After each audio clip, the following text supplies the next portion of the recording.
CPM-ൻ്റെ ഒരു സമ്മേളനം കൂടി കഴിഞ്ഞപ്പോൾ പൊട്ടലും ചീറ്റലും ഒക്കെ ഉണ്ടാകുന്നുണ്ട്. പക്ഷേ അത് ആ പൊട്ടിത്തെറി എവിടെ വരെ പോകും എന്നുള്ളതിലാണ് സംശയം. കാരണം CPM ആണ്, അതുകൊണ്ടാണ് അങ്ങനെ ചോദിക്കുന്നത്. ഈ പാർട്ടിയെക്കുറിച്ച് ഈ ചില ചുക്കും ചില ചുണ്ണാമ്പുമൊക്കെ ആളുകൾ അറിയുന്നുണ്ട്, ഒറ്റപ്പെട്ട അപസ്വരങ്ങളുടെ രൂപത്തിൽ. പക്ഷേ പൊതുവേ ഇവിടെ എല്ലാം ഭദ്രം. ഒരു ചുക്കും അറിയില്ല എന്ന് ഇനി പറയാനാവില്ല. ചില കാര്യങ്ങൾ CPM-ന് പുറത്ത് നിന്നുകൊണ്ട് അറിയാൻ സാധിക്കുന്നുണ്ട്. ഉദാഹരണത്തിന് ശ്രീ പത്മകുമാർ വെളിയിൽ വന്ന് പറഞ്ഞ ചില കാര്യങ്ങൾ, അദ്ദേഹത്തിൻ്റെ ചില ഫേസ്ബുക്ക് റിമാർക്കുകൾ അത് പിന്നീട് പിൻവലിച്ചുവെങ്കിൽ പോലും അദ്ദേഹം മാധ്യമ കണ്ണുകളുടെ മുമ്പിൽ വന്ന് പറയുകയാണ്. അതുപോലെ പി ജയരാജൻ്റെ മകൻ ഇട്ട ഫേസ്ബുക്ക് പോസ്റ്റുകൾ, സുകന്യയുടെ ഭാഗത്തു നിന്ന് വന്ന വിമർശനം, അതിനും പുറമെ പത്മകുമാറിൻ്റെ. അപ്പം ഇങ്ങനെ ഒരുപാട് അപസ്വരങ്ങൾ, വേറിട്ട സ്വരങ്ങൾ. ഇവിടെ എല്ലാം ഭദ്രം എന്ന്, ഉള്ളിൽ എല്ലാം ഭദ്രം എന്ന് പറയുമ്പോഴും എവിടെയോ എന്തോ പ്രശ്നമുണ്ട് എന്ന ഒരു കാര്യം. അവിടെയാണ് ഇതിനെ പുറത്ത് പാർട്ടിക്ക് അകത്ത് നിന്നുകൊണ്ട് പാർട്ടിയെ നോക്കുമ്പോൾ കാണുന്ന ചിത്രവും പുറത്ത് നിന്ന് പാർട്ടിയെ നോക്കുമ്പോൾ കാണുന്ന ചിത്രവും തമ്മിലുള്ള വൈരുദ്ധ്യമാണ്. ഇവിടെ ഒരു പ്രഷർ കുക്കർ സിറ്റുവേഷൻ രൂപപ്പെടുന്നുണ്ടോ? എല്ലാവരും ശ്രീ പിണറായി വിജയൻ എന്ന മുഖ്യമന്ത്രിയെ സൂര്യ തേജസ്സായി അംഗീകരിക്കാൻ തയ്യാറാകുമ്പോൾ, വാഴ്ത്തുപാട്ടുകൾ അദ്ദേഹത്തിലേക്ക് മാത്രം കേന്ദ്രീകരിക്കുമ്പോൾ പി ജയരാജന് വാഴ്ത്തുപാട്ടുകൾ പാടില്ല, എന്നാൽ പിണറായി വിജയന് വാഴ്ത്തുപാട്ടുകളാകാം എന്ന ഒരു വൈരുദ്ധ്യാത്മകമായ ഒരു നിലപാട്. അപ്പോൾ ഒരു നിലപാടുകൾക്കകത്ത് തന്നെ ഒരു ഭയാശങ്ക. അപ്പോൾ എന്താകാം, ഏത് രൂപത്തിലുള്ള അഭിപ്രായ പ്രകടനങ്ങളാകാം പാർട്ടിക്കുള്ളിൽ, പാർട്ടിക്ക് പുറത്ത് പാലിക്കേണ്ട സംയമനം. പ്രത്യേകിച്ച് ശ്രീ പിണറായി വിജയനും MV ഗോവിന്ദനും എല്ലാം ചേർന്ന് പാർട്ടി സമ്മേളനത്തിൽ കൊണ്ടുവന്ന ഒരു വലിയ പ്രതീക്ഷയുണ്ട്. പാർട്ടി അണികൾക്ക് ഒരു വലിയ ഉത്തേജനം നൽകുന്ന ഒരു പ്രതീക്ഷ കൂടിയുണ്ട്. അതില്ല എന്ന് പറയുന്നത് അസത്യമായിരിക്കാം. ഇതാ നമ്മൾ വീണ്ടും ഭരണത്തിലേക്ക് വരുന്നു. ഇനി ഒരു പാർട്ടി കോൺഗ്രസ് അതിന് മുൻപ് ഉണ്ടാവില്ല. അപ്പോൾ 24-ാം പാർട്ടി കോൺഗ്രസിന് മുന്നോടിയായിട്ട് നടന്ന സംസ്ഥാന സമ്മേളനങ്ങളിൽ പ്രതിനിധികൾക്ക് നൽകിയ ചിത്രം, അല്ലെങ്കിൽ പ്രതിനിധികൾ താഴെത്തട്ടിൽ നിന്ന് സ്വാംശീകരിച്ചെടുത്ത് പറയുന്ന ചിത്രം, ഇവിടെ ഭദ്രമാണ് കാര്യങ്ങൾ. ലോക്സഭാ തെരഞ്ഞെടുപ്പിലെ പരാജയം കാണേണ്ടതില്ല, അത് നോക്കിക്കാണേണ്ടത് വേറൊരു കോണ്ടെക്സ്റ്റാണ്, വേറൊരു നറേറ്റീവാണ്. അതുകൊണ്ട് ഇവിടെ കാര്യങ്ങൾ ഭദ്രം, ഒരു തുടർ ഭരണത്തിന് വേണ്ടി നമ്മൾ തയ്യാറെടുക്കണം എന്ന ഒരു പ്രതീക്ഷ. അതുകൊണ്ട് വേറിട്ട സ്വരങ്ങളില്ലാതെ, വിഭാഗീയതയുടെ പ്രകടമായ മിന്നലാട്ടങ്ങളില്ലാതെ സമാപിച്ച സംസ്ഥാന സമ്മേളനത്തിൽ വേദിക്ക് പുറത്തു നിന്നുമാണ് പൊട്ടലും ചേരലും ഉണ്ടായിട്ടുള്ളത് എന്നത് പ്രത്യേകമായി കാണണം. ഇതിനുള്ളിൽ തന്നെ തിരുത്തലിൻ്റെ ചെറിയ സ്വരങ്ങൾ, കണ്ണൂർ ലോബിക്ക് വലിയ പ്രാധാന്യം ലഭിക്കുന്നു എന്ന രീതിയിലുള്ള ചെറിയ സംസാരങ്ങൾ ഉണ്ടായി എന്നല്ലാതെ ആരും തന്നെ പൂർണ്ണമായി പാർട്ടി കൊണ്ടുവന്ന നയരേഖ, അല്ലെങ്കിൽ പിണറായി വിജയൻ കൊണ്ടുവന്ന നവകേരളത്തിനുള്ള വേറിട്ട വഴികളെക്കുറിച്ച് വേണ്ട, അരുത്, ആ വഴികളിലേക്ക് എത്താൻ സമയമായില്ല എന്ന രീതിയിലുള്ള വിഭിന്ന സ്വരം കൊണ്ടുവന്നില്ല. പ്രത്യയശാസ്ത്രപരമായ ചർച്ചകളും അവിടെ വന്നില്ല എന്നതും വളരെ പ്രധാനപ്പെട്ടതാണ്. ഈ പൊട്ടലും ചീറ്റലിൻ്റെയൊക്കെ ശരിയായ പ്രതിഫലനം കാണാൻ പോകുന്നത് 2026-ലായിരിക്കും. CPM-ൻ്റെ പരാജയമോ അല്ലെങ്കിൽ വിജയമോ ഉണ്ടായാൽ പോലും, ഒരുപക്ഷെ പരാജയം ഉണ്ടായിക്കഴിഞ്ഞാൽ അത് പാർട്ടിയുടെ അന്ത്യത്തിലേക്കായിരിക്കും. വിജയമുണ്ടായാൽ അധികാരത്തിന് വേണ്ടിയുള്ള കലഹവും നടക്കും. ഈ അധികാരം എന്ന് പറയുന്നത് എല്ലാ വിഭാഗീയതയും, എല്ലാ വെറുപ്പുകളെയും, എല്ലാ പ്രതിസന്ധികളെയും എല്ലാം തരണം ചെയ്യുന്ന ഒരു വളരെ മോഹനമായ ഒരു ഫീലിംഗാണ് അധികാരം. അധികാരം എന്ന് നോക്കൂ, മാർക്സിസ്റ്റ് പാർട്ടിക്ക് അധികാരം ലഭിക്കുന്നു, അല്ലെങ്കിൽ LDF ഇടതുപക്ഷ ജനാധിപത്യ പ്രസ്ഥാനത്തിൻ്റെ സ്ഥാനാർത്ഥികൾ ഭൂരിപക്ഷം ലഭിക്കുന്നു, അധികാരത്തിൽ വരുന്നു എന്ന് പറയുമ്പോൾ ഉണ്ടാകുന്ന fringe benefit, not just fringe benefit, general benefit to the people who made it happen. എന്താണ്? വലിയ തോതിലുള്ള സഹകരണ പ്രസ്ഥാനങ്ങളുണ്ട്, അവിടെയൊക്കെ ജോലികളിലേക്കുള്ള വാതിലുകൾ തുറക്കുകയാണ്. പാർട്ടി അധികാരത്തിൽ ഉണ്ടെങ്കിൽ മാത്രമേ പല പ്രസ്ഥാനങ്ങളും നിലനിർത്താനും പിടിച്ചെടുക്കാനും പറ്റൂ.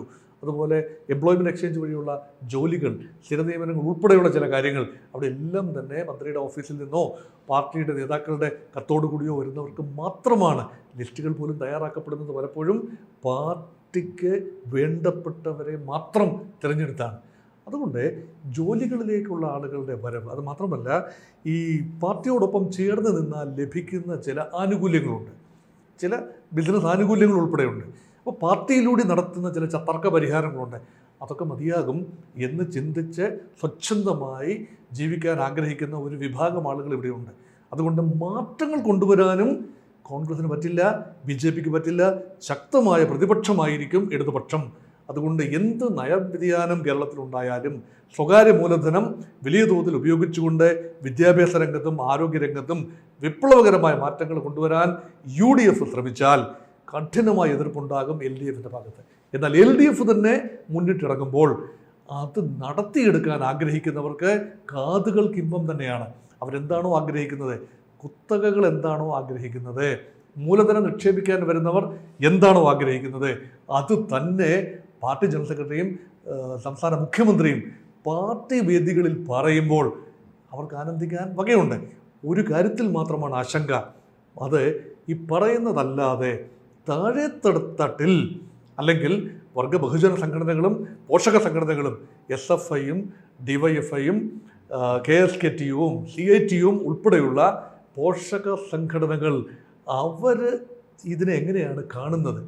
സ്വകാര്യ മൂലധനം ഇറക്കി ഒരു ബിസിനസ് സംരംഭം, ഇനി സ്റ്റാർട്ടപ്പ് ആയിക്കൊള്ളട്ടെ, കൊണ്ടുവരുമ്പോൾ അവിടെ ഒരു ചെങ്കട് നോട്ടുന്നില്ല എന്ന് ഉറപ്പുവരുത്താൻ അവർക്ക് കഴിയുന്നുണ്ടോ? ഇത് പറയുന്നതല്ലാതെ.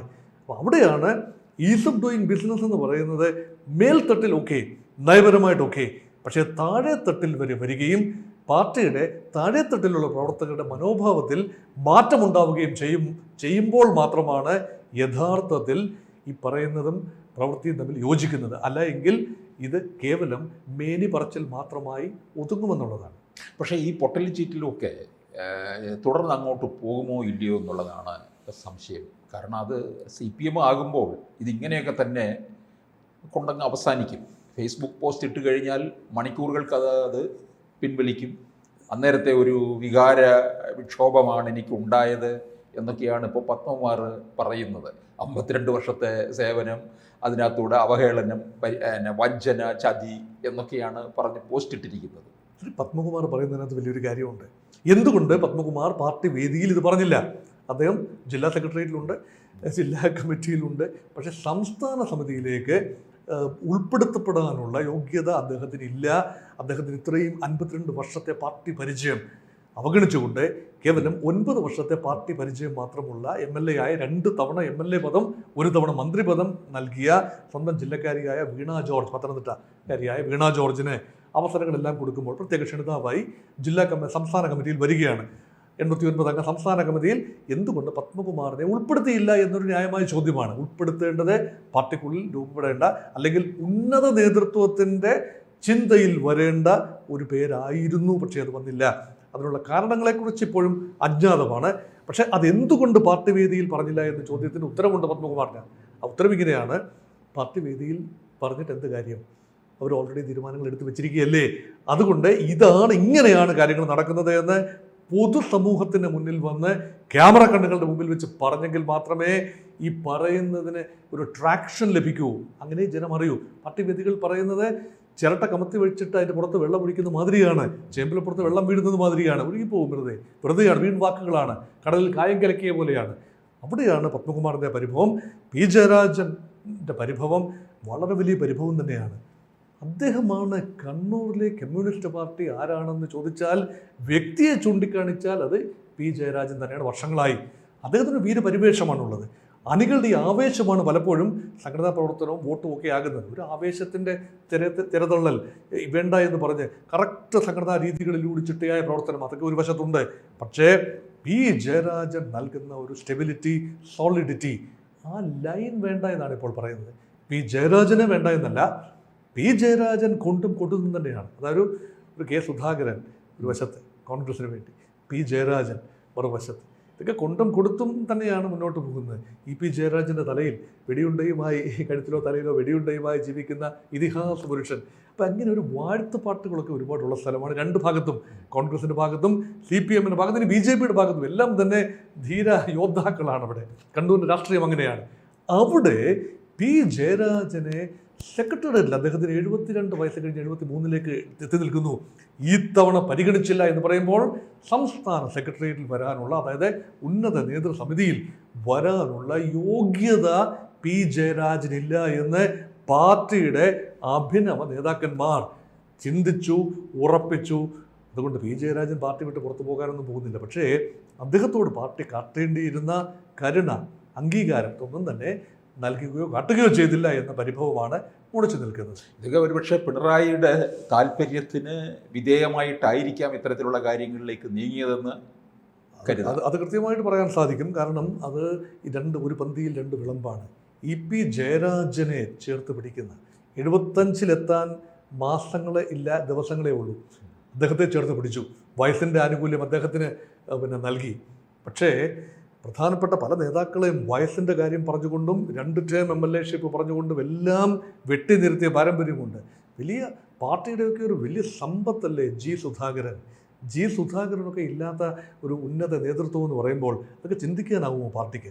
പക്ഷേ വ്യക്തിക്കല്ല പ്രാധാന്യം എന്ന് ഒരു വശത്ത് പാർട്ടി പറയുമ്പോൾ വ്യക്തിക്ക് തന്നെയാണ്, അത് ഒരൊറ്റ വ്യക്തിയേ ഉള്ളൂ, അത് ശ്രീ പിണറായി വിജയനാണ് എന്ന ഒരിക്കൽ കൂടിയുള്ള ഓർമ്മപ്പെടുത്തലോടുകൂടിയാണ് ഈ സംസ്ഥാന സമ്മേളനം അവസാനിക്കുന്നത്.